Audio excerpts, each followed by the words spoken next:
Tu veux te spécialiser dans les locks fines? Bienvenue sur Mona Lisa Locks and Business. Nous, on a lancé notre propre marque de locks fines, Mona Lisa Locks, pensée pour les femmes afro-caribéennes et leur texture. Et aujourd'hui, on te partage tout ce qu'on aurait aimé savoir dès le départ pour que tu gagnes du temps, de l'argent et que tu deviennes une opticienne spécialisée dans les locks fines qui travaille excellemment et qui vend vraiment. Aujourd'hui, on va rentrer un peu plus en détail sur les resserrages et la fréquence des resserrages que tu devrais donner à tes clientes et du coup, la fréquence des rendez-vous que tu devrais donner. Parce que cette question revient souvent. À quel moment je sais que telle cliente, je dois lui donner plutôt un rendez-vous à 2 semaines, à 3 semaines ou à 4 semaines? Tu remarqueras que je ne vais pas au-delà de 4 semaines parce que au-delà, on estime que c'est beaucoup trop. C'est beaucoup trop pour la santé du cheveu, pour la fragilité des repousses aussi. C'est beaucoup trop. On le rappelle, ce qui génère de la casse, alors à contrario de ce qui peut se penser généralement, ce n'est absolument pas parce que les locks sont trop petites, même si ça, oui, ça peut être une raison. Mais en tout cas, dans le cas qu'on va aborder aujourd'hui, dans le cas de nos locks, ce qui fait que ça peut se casser, c'est le manque d'entretien. Et aller au-delà de 4 semaines de repousse, c'est donner un manque d'entretien et donc de favoriser une potentielle casse. Déjà, il faut comprendre que tu ne peux pas donner à toutes tes royales le même rythme de rendez-vous. Il y a vraiment plusieurs critères qui sont très concrets que tu dois prendre en compte. Le premier critère, c'est déjà la texture de ses cheveux. Plus les cheveux seront fins, plus ils seront lisses, plus ils auront tendance à avoir beaucoup de métissage dedans, plus du coup, il y aura de la tendance à ce que les locks glissent et se défassent. À le contrario, plus le cheveu est crépus et compact, plus il va tenir longtemps sans que la repousse ne s'en mêle trop, sans que la locks n'ait de risque de se défaire en partant du bas. Donc, première chose, on prend en compte la texture de ses cheveux. La deuxième chose à prendre en compte, ce sont ses pointes. Si elle a encore des pointes qui sont ouvertes, qui sont pas encore matures, qui sont pas encore resserrées, on va devoir mettre des resserrages qui sont beaucoup plus proches pour pouvoir potentiellement corriger ça au fur et à mesure des resserrages ou alors les sécuriser encore plus quand elles viennent. Ça, c'est juste le temps que les locks commencent à maturer et que les pointes commencent à se refermer. Et du coup, à partir de ce moment-là, on pourra espacer les resserrages. À l'inverse, si les pointes sont déjà bien formées, si les locks sont déjà quasiment matures, on peut espacer un peu plus. Du coup, on peut partir sur 4 semaines de resserrage. La maturité des locks, ça a vraiment son importance aussi. Une royale qui est en phase de démarrage, c'est-à-dire qu'elle vient de faire son installation ou depuis quelques semaines, quelques mois, parce que jusqu'à 6 mois à peu près en fonction de la texture, il faut garder en tête qu'on est encore sur des locks qui viennent d'être faites. Et du coup, on n'a pas les mêmes besoins qu'une royale qui a ses locks depuis 4 ans. Au début, on va donner des rendez-vous qui sont plus proches pour pouvoir éviter la glisse, pour pouvoir rattraper les premiers comportements qui auraient abîmé les locks ou qui auraient fragilisé. C'est-à-dire qu'il faut un temps d'adaptation après que tu aies eu ton installation. Il faut un temps d'adaptation, le temps que ta royale puisse comprendre le nouveau quotidien qu'elle doit avoir avec ses locks, les nouvelles habitudes qu'elle doit prendre, les nouvelles pratiques qu'elle doit mettre en place et surtout celles qu'elle doit absolument arrêter de faire, celles qu'elle doit reporter le temps que ses locks deviennent matures. Et ça demande du temps. Et le temps que tout ça se passe, il peut y avoir des erreurs qui se fassent. Alors, si l'erreur se fait et que le prochain rendez-vous se fait 4 semaines plus tard, c'est difficilement rattrapable ou ça demande plus de temps ou alors ça demande un rendez-vous dédié à ça, un rendez-vous que ta royale devra payer du coup. Donc, pour éviter ce genre de choses, on prend ça en compte, le temps d'adaptation, et on donne des rendez-vous qui sont plus proches pour pouvoir rattraper de potentielles glisses ou de potentielles erreurs que nos royales auraient fait et qui nécessiterait qu'on doit faire un travail dessus de réparation. L'autre critère à prendre en compte pour savoir à quelle fréquence tu dois donner un rendez-vous de resserrage, c'est le style de vie de ta royale. Si elle est plutôt sportive, si c'est une nageuse, si c'est une maman qui est super active, tout ça, ça va influencer la manière dont ses cheveux vont évoluer, la manière dont ses locks vont pousser, ses cheveux vont pousser. Donc ça bouge. Si son rythme de vie bouge, forcément ses cheveux vont bouger aussi. Dans ce cas, des rendez-vous qui sont un peu plus rapprochés seront utiles. Ça en revient à ce que je disais tout à l'heure sur le temps d'adaptation. Si par exemple on a une nageuse, quelqu'un qui aime beaucoup ça, on aura beau lui dire d'attendre un petit peu que ses locks soient plus matures avant de plonger sans bonnet, sans sécurité pour ses cheveux.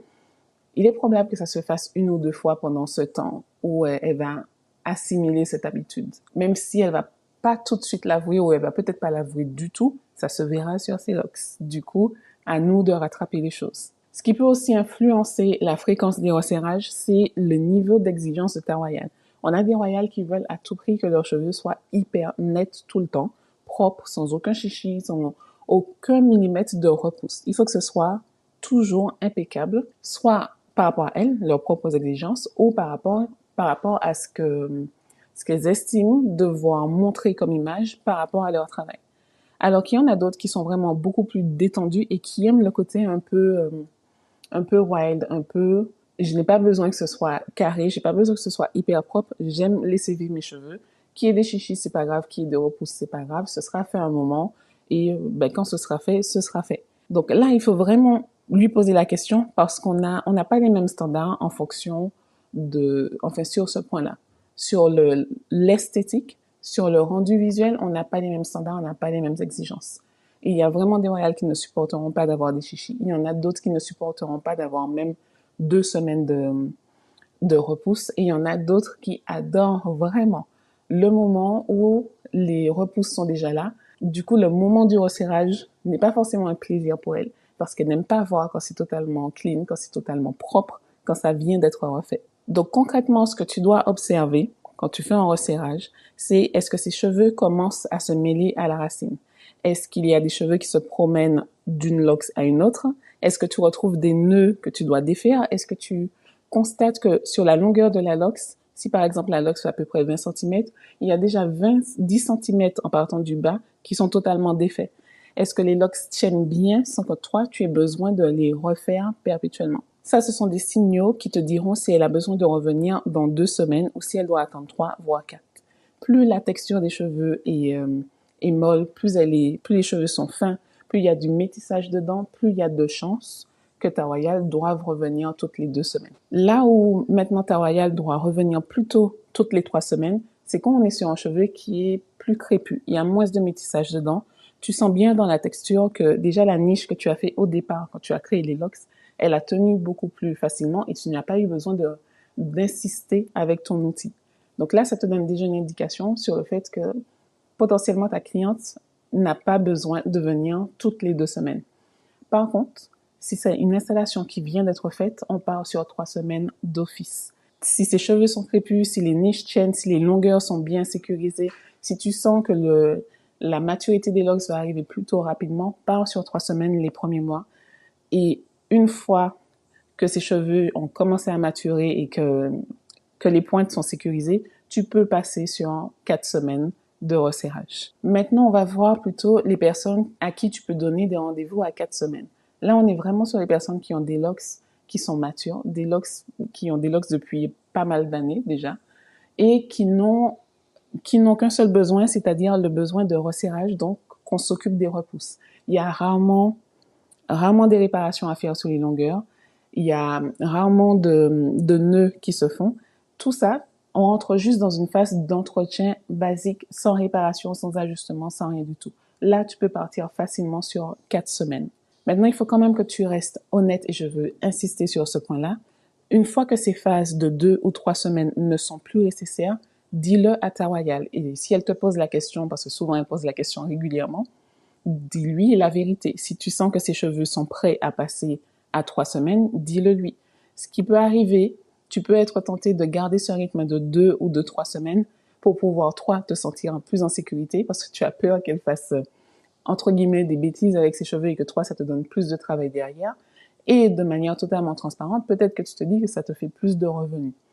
Mais là, on n'est pas dans ça. On n'est pas dans la stratégie où tu donnes plus de rendez-vous que nécessaire pour pouvoir continuer à encaisser du chiffre d'affaires ou pour te sentir plus en sécurité face au travail que tu aurais à faire. Sois vraiment honnête avec ta royale parce qu'on est dans un rapport de confiance.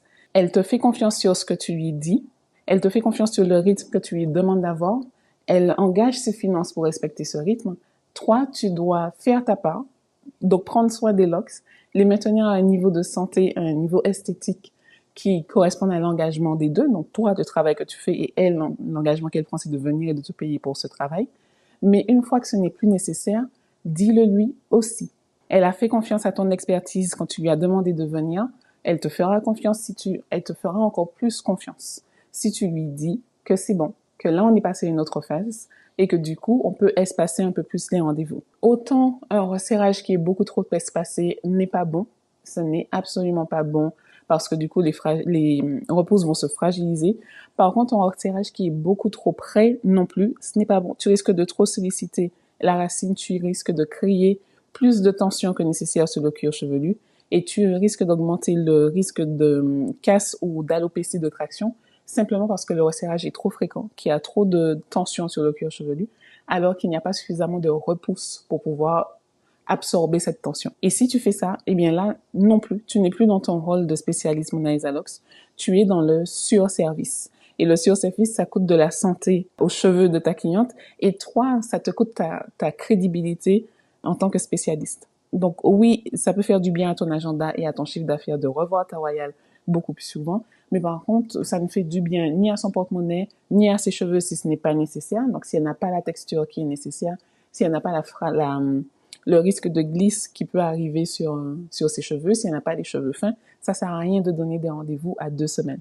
Donc, pour résumer, il n'y a pas de fréquence de resserrage d'entretien qui soit unique pour tout le monde.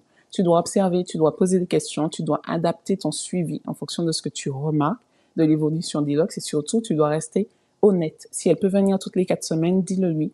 Maintenant, ce qui peut aussi se passer, c'est que une de tes royales peut ne pas respecter la préconisation que tu as donnée en termes de délai entre les 2 resserrages.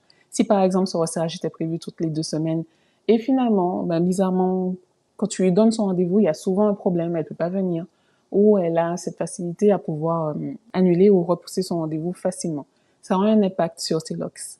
Donc, je te conseille vivement de rappeler à ta royale pourquoi ces rendez-vous se font toutes les 2 ou 3 semaines, quel est l'intérêt pour ses cheveux, quel est le risque qu'elle prend, et si elle accepte de prendre ce risque, si elle veut quand même continuer avec un rythme que toi, tu ne préconises pas, dans ce cas-là, le travail sera différent. C'est-à-dire que l'entretien régulier, petit à petit, que tu aurais fait à chaque resserrage, du coup, tu ne peux pas le faire comme ça. Les dommages vont sans doute s'accumuler, le travail de réparation sera plus grand et du coup, on te conseille vivement de plutôt programmer un rendez-vous spécial pour pouvoir faire ce resserrage et probablement faire la réparation qui sera nécessaire de faire. Qui dit rendez-vous spécial, temps supplémentaire, dit facturation supplémentaire. Et je le dis, mais en fait, ce n'est vraiment pas un avantage. Ne facturer quelque chose en plus pour réparer des logs que tu as installés il y a 2, 3 mois, honnêtement, ça fait chier. Ça fait vraiment chier. Ça ne nous fait absolument pas plaisir de reprendre le travail, de voir que ça a été gâché, parce que quand on fait une installation, on a vraiment cette sensation que ce sont nos logs ici. Donc, quand on donne des recommandations, ce sont les mêmes qu'on aurait suivis si ces logs avaient été sur nos têtes. Donc, quand ça n'est pas suivi, quand ça nous demande du travail supplémentaire pour pouvoir le faire, et qu'en plus de ça, il faut prévoir beaucoup plus de temps, et des locks qui ont été réparés, surréparés, encore réparés, ça ne donne pas le même résultat que si quelqu'un avait simplement suivi les préconisations et que la maturation aurait été faite de manière naturelle, fluide, sans intervention de notre part.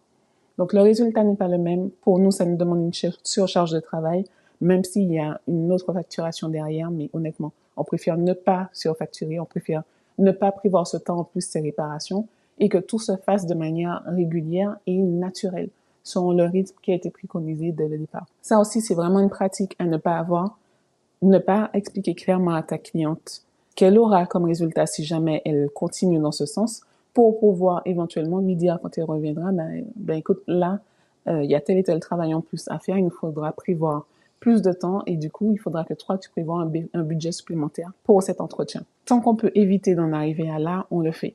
Donc, fais tes recommandations, répète-les s'il le faut, en espérant que ta royale le comprenne et seulement vraiment, si elle ne le comprend pas, eh bien, tu lui feras la recommandation d'une réparation. Si ça passe, si elle est OK, si elle voit l'intérêt, idéalement, on va retourner après sur un rythme, sur une régularité sur les entretiens. Sinon, si ça passe pas, ce qui risque de se passer, c'est que le résultat final esthétique ne sera pas le même.